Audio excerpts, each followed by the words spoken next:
வாழ்க வையகம், வாழ்க வளமுடன். அனைத்து உறவுகளுக்கும் இனிய வணக்கம். வேத ஜோதிடத்தில் முக்கியமான மற்றும் மங்களகரமான கிரகமாக கருதப்படுபவர் சுக்கிர பகவான். அன்பு, அழகு, செல்வம், ஆடம்பரம் மற்றும் வாழ்க்கை வசதிகளை தீர்மானிக்கும் கிரகமாக விளங்குகிறார் சுக்கிர பகவான்.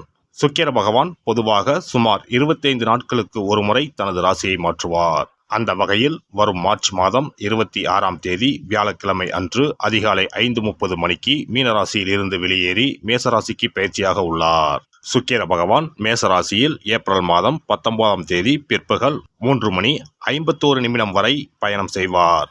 இந்த சுக்கிர பயிற்சியானது மிகவும் சிறப்பு வாய்ந்தது. ஏனெனில் இது விசுவாசு ஆண்டின் இறுதி சுக்கிர பயிற்சி ஆகும். அதே போல இது பாலபவம் வருடத்தில் வரக்கூடிய முதல் சுக்கிர பயிற்சி ஆகும்.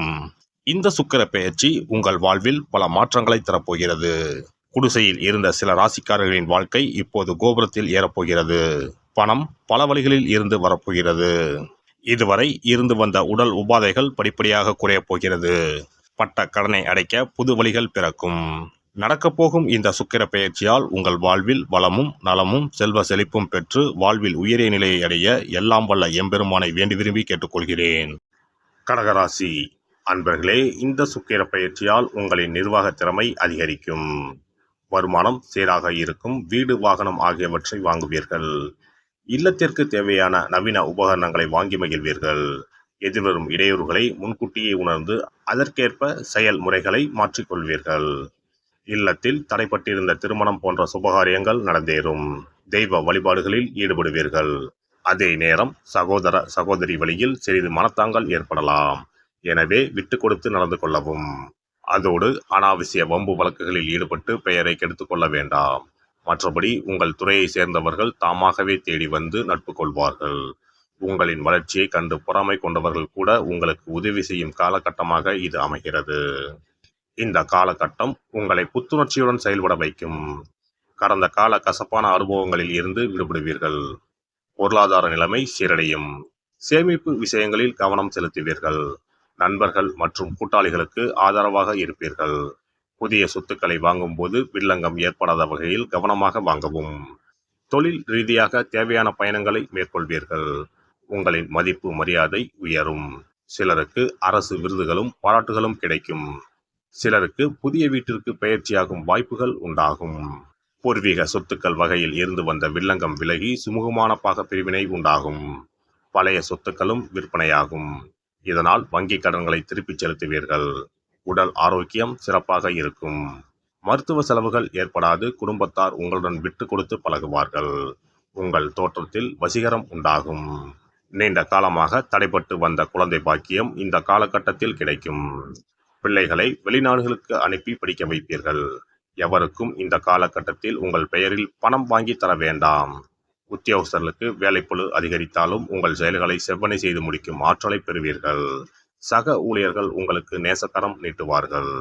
அலுவலக ரீதியான பயணங்களின் மூலம் ஓரளவுக்குத்தான் நன்மைகள் கிடைக்கும். மற்றபடி உங்கள் கௌரவத்திற்கு எந்த பங்கமும் வராது. சிலருக்கு விரும்பிய ஊர்களுக்கு இடமாற்றம் கிடைக்கும். வியாபாரிகள் கொடுக்கல் வாங்கல் விஷயங்களில் சிக்கல்களை சந்திப்பீர்கள். அதனால் சிலருக்கு நஷ்டங்கள் உண்டாகலாம். அதே நேரம் கூட்டாளிகள் உங்கள் மீது நம்பிக்கை வைத்து நடந்து கொள்வார்கள். இதனால் உங்களின் செயல்திறன் அதிகரிக்கும். மற்றபடி புதிய முதலீடுகளை நன்கு யோசித்த பிறகே செய்யவும். அரசியல்வாதிகளுக்கு தடைகள் ஏற்பட்டாலும் திட்டமிட்ட வேலைகள் அனைத்தும் வெற்றியடையும். சமூகத்தில் அந்தஸ்தான பதவிகளை பெறுவீர்கள். பல வழிகளிலும் வருமானம் பெருகும். தொண்டர்களை அனுசரித்து நடந்து கொள்ளவும். கலைத்துறையினருக்கு புகழும் பாராட்டும் கிடைப்பதில் காலதாமதம் ஏற்படும். திட்டமிட்ட வேலைகளில் பொறுப்புடன் நடந்து கொண்டால் சிரமங்களை தவிர்க்கலாம். பெண்மணிகளுக்கு இது மகிழ்ச்சி நிறைந்த காலகட்டமாகும். குடும்பத்தினரின் ஆதரவு கிடைக்கும். கணவர் உங்களை மதித்து நடப்பார். அவருடான ஒற்றுமை அதிகரிக்கும். பணவரவு சரளமாகவே இருக்கும். ஆடை ஆபரணங்களை வாங்கி மகிழ்வீர்கள். மாணவ மணிகளுக்கு படிப்பில் ஈடுபாடு அதிகரிக்கும். விளையாட்டுகளில் பங்கேற்று வெற்றி பெறுவீர்கள். சீரிய முயற்சி செய்தால் மேலும் மதிப்பெண்களை அள்ளலாம். பெற்றோர் ஆதரவாக இருப்பார்கள். நட்சத்திர பலன்கள். புனர்பூசம் 4ஆம் பாதம். இந்த காலகட்டத்தில் இதுவரை இருந்து வந்த பலவிதமான பிரச்சனைகளில் இருந்து விடுபடுவீர்கள். பின்தங்கிய நிலையில் இருப்பவர்கள் முன்னேற்ற பாதையில் செல்வார்கள். தாயின் உடல்நலத்தில் கவனம் தேவை. பூசம் நட்சத்திரம். இந்த காலகட்டம் உங்களுடைய உடல் நலத்தை பொறுத்தவரை கால் மற்றும் தோல் சம்பந்தப்பட்ட உபாதைகள் வரலாம். சிலருக்கு ஊர் விட்டு ஊர் செல்லும் நிலை ஏற்படலாம். நல்ல பணப்புழக்கம் இருக்கும். ஆயில்யம் நட்சத்திரம். எடுத்த காரியம் அனுகூலத்தை கொடுக்கும். மதிப்பு மரியாதை சீராக இருக்கும். வீண் விவாதங்களை தவிர்க்கவும். குடும்பத்தில் தம்பதிகளில் இடையே இருந்த பிரச்சனை சுமூகமாக மறையும். முடிந்தால் திருவண்ணாமலை அல்லது பர்வதமலையை பௌர்ணமி அன்று வலம் வரவும். அல்லி மலரை அம்பாளுக்கு திங்கள்தோறும் சாத்தி வர குழப்பங்கள் அகலும், மனம் தெளிவடையும். ஒரு முறையாவது குலதெய்வத்தையும் இஷ்ட தெய்வத்தையும் ஒரே நாளில் சென்று தரிசித்து வாருங்கள். கடன் பிரச்சனைகள் தீரும், குடும்பத்தில் மகிழ்ச்சி நிலவும், மன நிம்மதி உண்டாகும்.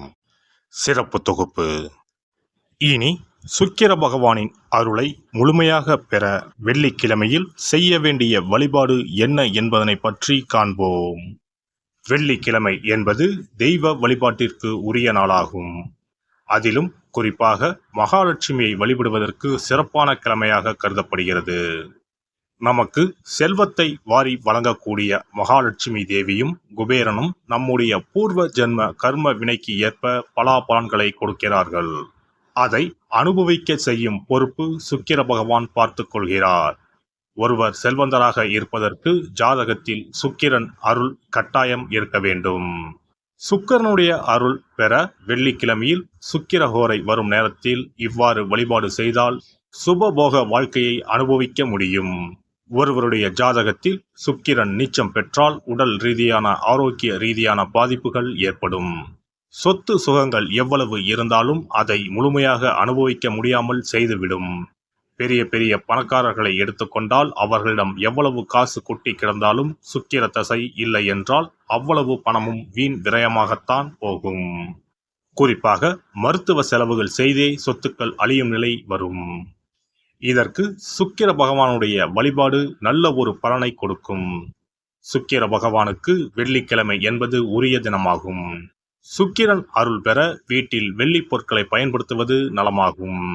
வெள்ளியில் சுக்கிரன் வசிப்பதாக ஐதீகம் உள்ளது. வெள்ளி பொருட்கள் கொண்டு பூஜை செய்தால் சகல சௌபாக்கியங்களும் உண்டாகும். சுக்கிர வழிபாடு செய்ய நினைப்பவர்கள் காலை 6 மணி முதல் 7 மணி வரையிலான காலம் சுக்கிரஹோரை ஆகும். அதனை தவறவிட்டால் மதியம் 1 மணி முதல் 2 மணி வரை சுக்கிரஹோரை நிகழ்கின்றது. அதையும் தவறவிட்டால் இரவு 8 மணி முதல் 9 மணி வரையிலான சுக்கிரஹோரை நேரத்தில் வழிபாடுகள் செய்து பயன்பெறலாம். இவற்றில் காலை 6 மணி முதல் 7 மணி வரையிலான முதல் சுக்கிரஹோரையில் சுக்கிர வழிபாடு செய்வது சிறப்பான பலன்களை கொடுக்கும். காலை முதல் மாலை வரை உபவாசம் இருந்து சுக்கிர பகவானுக்கு உரிய காயத்ரி மந்திரத்தை உச்சரித்து கல்கண்டு சேர்த்த சர்க்கரை பொங்கலை நைவேத்தியம் படைத்து வெள்ளை நிற பூக்களால் அர்ச்சனை செய்ய வேண்டும். சுக்கிர தசை நடப்பவர்களும் சுக்கிரன் நீச்சம் பெற்ற ஜாதகக்காரர்களும் இந்த வழிபாடு செய்வது சிறப்பான பலன்களை கொடுக்கும். சுக்கிர தசை நடக்கும் பொழுது சுக்கிர வழிபாடு செய்து வர வருமானத்தை சுகமான வாழ்க்கை வாழ்வதற்கு உரிய வகையில் பயணிக்க செய்யும். வீடு நிலம் வாங்குவது, ஆடம்பர பொருட்கள் சொத்துக்கள் போன்றவற்றை வாங்க வைக்கும். அதுவே சுக்கிரன் நீசம் பெற்ற காலத்தில் இந்த வழிபாடு செய்பவர்களுக்கு வீண் விரயங்கள் இல்லாமல் ஓரளவிற்கு வறுமையிலிருந்து பிழைக்கச் செய்யும்.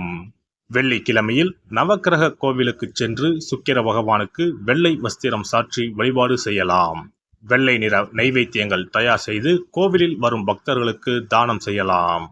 இவ்வாறு செய்து வர சுக்கிரனின் முழு அருளும் கிடைக்கப் பெற்று வாழ்வில் உயரிய நிலையை அடைவீர்கள். எல்லாம் வல்ல இறையருளால் நீங்களும் உங்கள் அன்பு குடும்பமும் உடல் நலம், நீலாயுள், நிறை செல்வம், உயர் புகழ், மெய்ஞானம் ஓங்கி வாழ்க வளமுடன். இந்த வீடியோ பதிவு உங்களுக்கு பிடித்திருந்தால் லைக் பண்ணுங்க, கமெண்ட் பண்ணுங்க, ஷேர் பண்ணுங்க, மறக்காம சப்ஸ்கிரைப் பண்ணுங்க, பக்கத்துல இருக்கிற பெல் பட்டனை கிளிக் பண்ணுங்க. நன்றி, வணக்கம். ஓம் நமச்சிவாய. சிவாய நம.